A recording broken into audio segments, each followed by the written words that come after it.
నమస్తే అండి. వైఎస్ఆర్ కాంగ్రెస్ పార్టీలో మరో కాంగ్రెస్ సీనియర్ నేత కలవబోతున్నారా అంటే ఇప్పుడు అవుననే రాజకీయ వర్గాలు చెప్తున్నాయి, విశ్లేషకులు కూడా చెప్తున్నటువంటి పరిస్థితి. అయితే దీనికి సంబంధించి గతంలో కాంగ్రెస్ పార్టీ నుంచి ఒక సీనియర్ నేత వీడి వైఎస్ఆర్ కాంగ్రెస్ పార్టీలో జగన్మోహన్ రెడ్డి గారి సమక్షంలో పార్టీ కండువ కప్పుకోవటం అందరికీ తెలిసినటువంటి విషయమే. మాజీ పీసీసీగా చేస్తున్నారు. అలాగే వైఎస్ఆర్ హయాంలో మంత్రిగా పనిచేస్తున్నారు.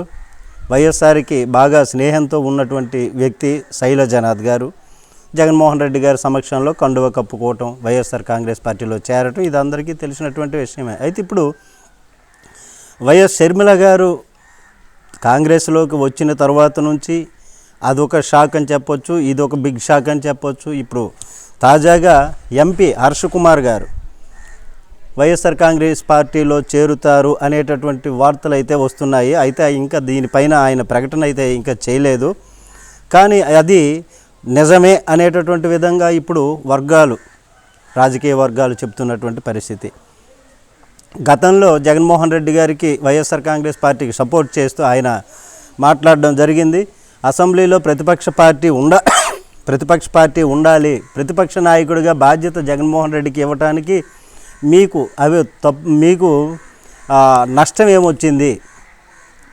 ఏపీలో ప్రతిపక్షం హోదా కలిగినటువంటి నాయకుడు ఉండాలి కదా.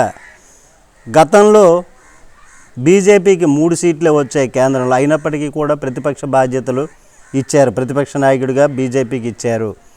కాబట్టి మీకు ఇవ్వటానికి జగన్మోహన్ రెడ్డి గారంటే మీకు ఎందుకు భయం? ప్రభుత్వానికి ఎందుకు భయపడుతున్నారు? మీరు ఇస్తామన్నటువంటి హామీలు ఇవ్వండి, చెయ్యండి.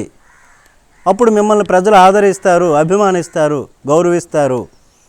మరి అట్లాంటిది కాకుండా మీరు ప్రతిపక్ష హోదా ఇవ్వటానికి మీకు అభ్యంతరం ఏముంది? జగన్మోహన్ రెడ్డికి మీరు ఎందుకు భయపడుతున్నారు? ఏపీలో ప్రతిపక్ష పార్టీ ఒక్కటే కదా ఉంది.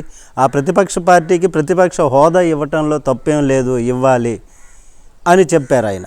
చెప్పి ఇంకా చంద్రబాబు నాయుడు గారి నైజం నాకు తెలుసు, చంద్రబాబు గారు గ్రూప్ 2 అభ్యర్థులకి ఒక మాట ఇచ్చారు, ఆ మాట తప్పారు, ఇది సరైనటువంటిది కాదు అని చెప్పేసి ఒక వీడియో ఆయన రిలీజ్ చేయడం జరిగింది. దానిపైన చంద్రబాబు గారు మాట ఇస్తారు, తప్పుతారు అనేటటువంటి విధంగా ప్రకటన చేశారు. అయితే ఎంపీ హర్ష్ కుమార్ గారు వైఎస్ఆర్ కాంగ్రెస్ పార్టీలో ఎప్పుడు చేరుతున్నదే ఆయన స్వయంగా ఇంకా ప్రకటించలేదు. కానీ ఇది నిజమే అన్నటువంటి విధంగా కొన్ని వర్గాల వారు చెప్తున్నటువంటి విషయం. చూద్దాం ఏం జరుగుతుందో. నమస్తే.